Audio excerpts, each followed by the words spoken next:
Kahit sabihin pa nila na makapangyarihan Diyos Ama, alam ng agos namin yan eh. Ang sa likod niyan ay si Infinito de Diyos, ang tinakwil ng espiritual ng mundo. Sabi pa ng espiritual ng mundo, ikaw Infinito de Diyos, kailanman ay hindi ka makakarating sa kaliwanagan. Yan yung tagapangalaga ng lagusan o kuweba. Yan si Infinito de Diyos. Kaya kung nakikita mo ng ibang mga tingiro ay pumupunta sa mga kuweba, nagdadasal, nagakarga, kahit sa Latin, kahit sa ibang buwan, ang kinikilala nila si Infinito de Diyos. Hindi kasi nila alam yan eh. Kaya sa akin naman, sa amin mga Trismundo, hindi namin pinipilit ang mga taong gusto talaga silang maging antingero. Ang kinukuha namin, kaya namin nilalabas ang video ito kasi may ibang tulad sa'yo nga naghahanap ng solusyon kung paano nila maalis nila ito sa buhay. Kasi may ibang mga tingero na nagsasabi na magpapagamot sila sa kasamahan din nila pero hanggang ngayon hindi pa rin nawawala. Pero nung nakalapit sila dito sa Trismundo at nakita yung vlog ko, ang laking papasalamat nila. Mga 1 week, 2 weeks, 1 month, sabi niya, sir, salamat talaga sir. Ang sarap talaga ng tulog ko ngayon. Ay, iba.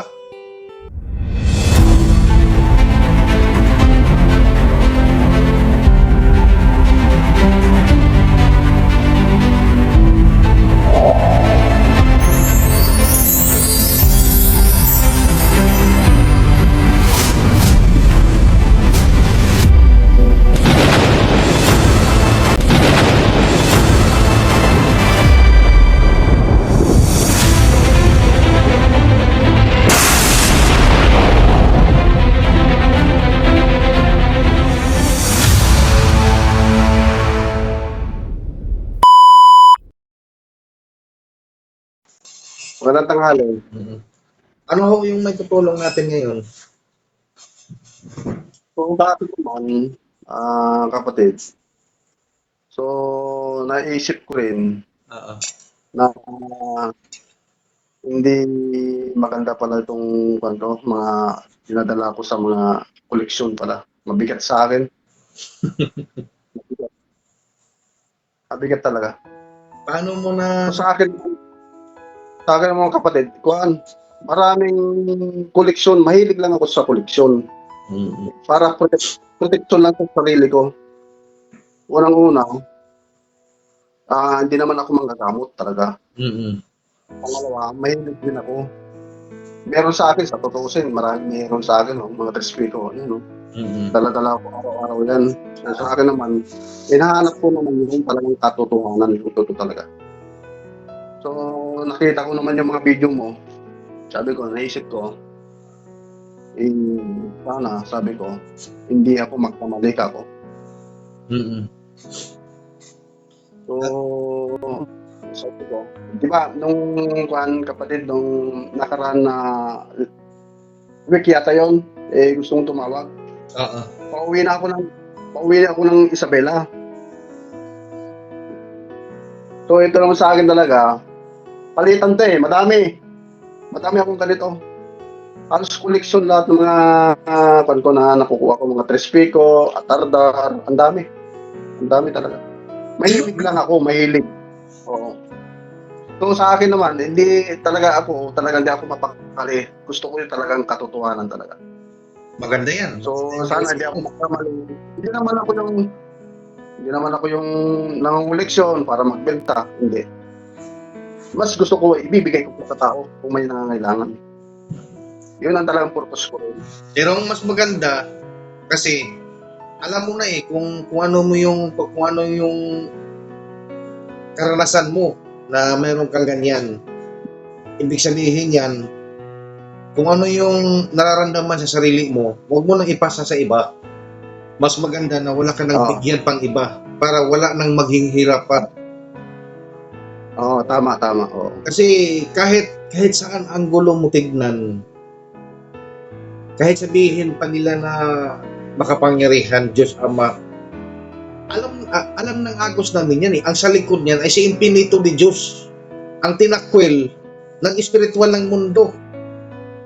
Sabi pa ng espiritual ng mundo, ikaw Infinito de Diyos, kailanman ay hindi ka makakarating sa kaliwanagan. Yan yung tagapangalaga ng lagusan o kuweba. Yan si Infinito de Diyos. Kaya kung nakikita mo ang ibang mga antingero ay pumupunta sa mga kuweba, nagdadasal, nagakarga, kahit sa Latin, kahit sa ibang buwan, ang kinikilala nila, si Infinito de Diyos. Hindi kasi nila alam yan eh. Kaya sa akin naman, sa amin mga Trismundo, hindi namin pinipilit ang mga taong gusto talaga silang maging antingero. Ang kinukuha namin, kaya namin nilalabas ang video ito, kasi may ibang tulad sa'yo nga naghahanap ng solusyon kung paano nila maalis nila ito sa buhay. Kasi may ibang mga tingero na nagsasabi na magpapagamot sila sa kasamahan din nila, pero hanggang ngayon hindi pa rin nawawala. Pero nung nakalapit sila dito sa Trismundo at nakita yung vlog ko, ang laking papasalamat nila. Mga 1 week, 2 weeks, 1 month, sabi niya, sir, salamat talaga sir. Ang sarap talaga ng tulog ko ngayon. Ay, iba talaga pag wala kang dala. Kaya, kaming mga Trismundo, yan yung hinahango namin kasi naligaw na silang landas na matagal ng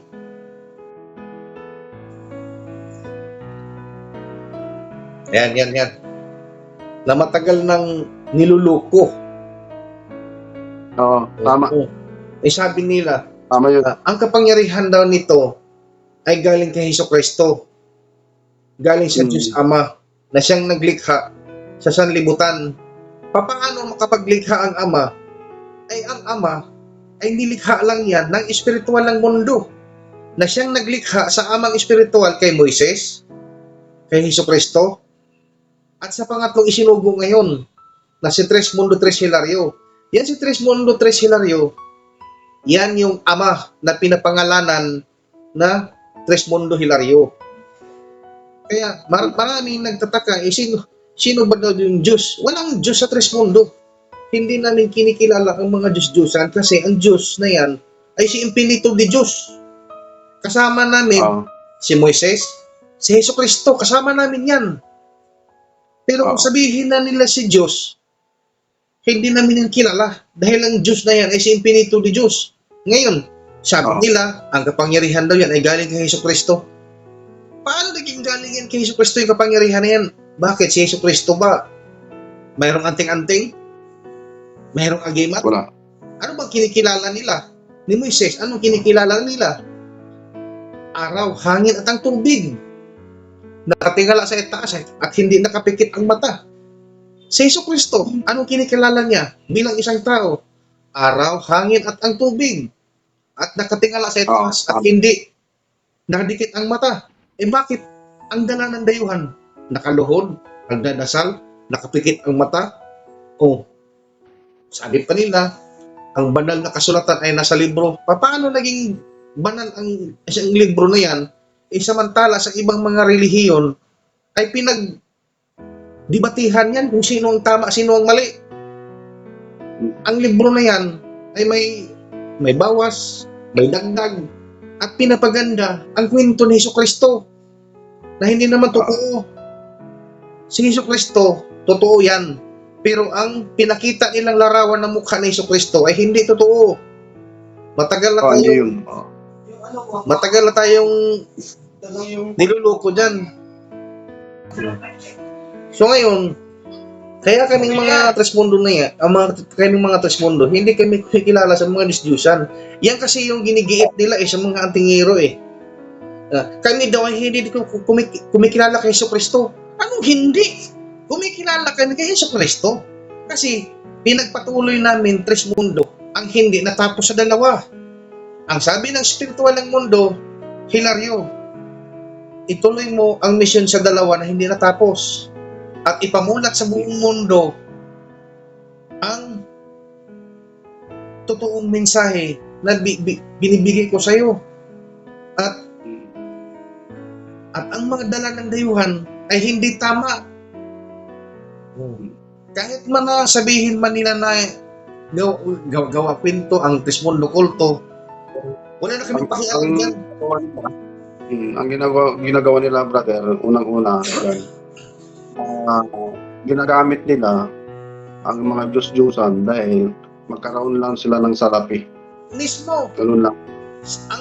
ang madaling salita dyan, kapatid, ang kapangyarihan ay hindi ang kapangyarihan ay hindi binibinta, Oo, tama. ibibigay Oo. para makatulong sa taong nangangailangan ng dugtong na buhay o gusto pang mabuhay.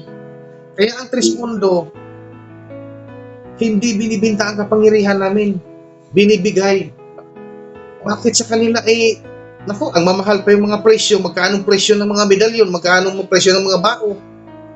Mahal talaga, mahal. Oo. Mga siguro, mga yan, mga siguro 5,000, mga iba, depende sa mga ginagawa nila. Oo. So sa akin naman, brother, hindi naman ako nangusga sa ibang tao na ginagawa. Kanya-kanyang, kanya-kanyang Paniniwala. nila na yan. Para Diskarte mabuhay nila natin. yan. Oo. Ayan. Yung mga kuha na yan, hindi na natin yan pinapakialaman kasi yan yung gusto nila eh. Oh, sa amin naman mga Trismundo, hindi sila pwede makakapigil sa amin na yung gustong magbagong buhay ay yan yung hahanguin namin. Hindi sila pwede makapigil dyan kasi may mga tao na gusto na talagang umalis sa pagiging antingero. Pero yung iba na gusto pang mag-antingero, bahala kayo dyan. Wala kaming pakialam sa inyo. So, anong dapat gawin ko to, brother? Anong dapat ko gawin ng mga ito? Lahat ng yan, kung gusto kang mawala yung bigat sa katawan mo, lahat ng mga gamit mo, lulusawin natin yan. Huwag ka nang magtira na kahit isa pa. Kasi, pag nagtira ka pa ng isa, gagambalain ka pa yan. So, ito naman, wala naman akong pagkakon lagayan ng mga kwan, ilalagay, saan ilalagay nyo nga ito? Yan, lulusawin natin yan ngayon. Pag nalusaw na natin yan, ikaw na bahala kung saan mo yan ilagay o saan. Basta ikaw na bahala kasi yan, pag nalusaw ko na yan, wala na yung kapangyarihan na yan. Pero ang mas maganda, hindi mo na yan mabigay sa iba kasi kakargahan na naman nila yan ulit. Tapos ibenta nila siguro. Oo. Yan ang Ibibenta na naman yan nila. So marami na namang maperhesyo. Marami na namang mabiktima. Kaya mas maganda niyan, wag mo nang ibigay. Kung gusto mo lang siya na collection, okay lang yan. Lusaw na yan eh. Kukunin ko lahat yung mga kwan ko gamit ko. Sige. Kukunin ko yung mga gamit ko para makita mo. Ang dami. Ang dami talaga. Pero hindi naman ako yung gaya ng mga iba dyan na ang daming sintron, ang daming siksik.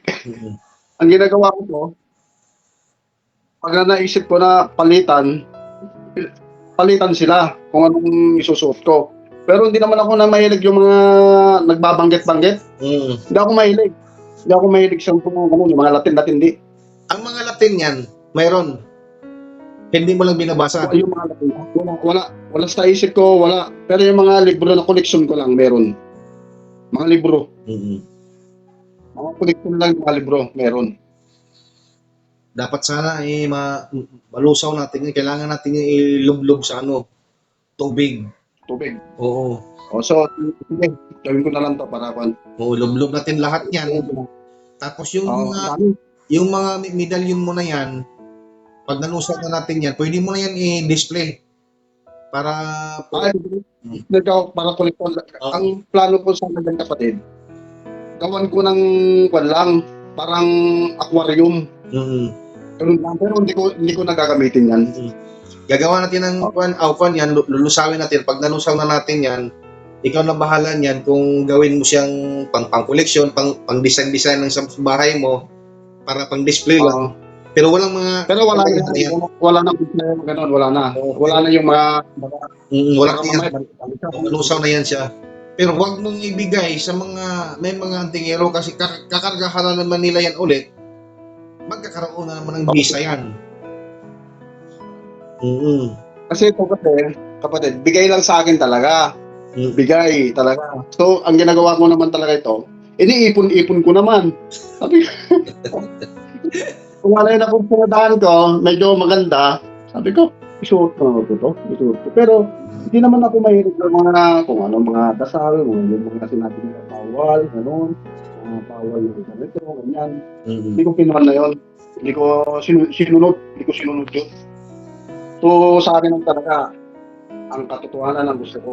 Yun ang gusto ko, katotohanan.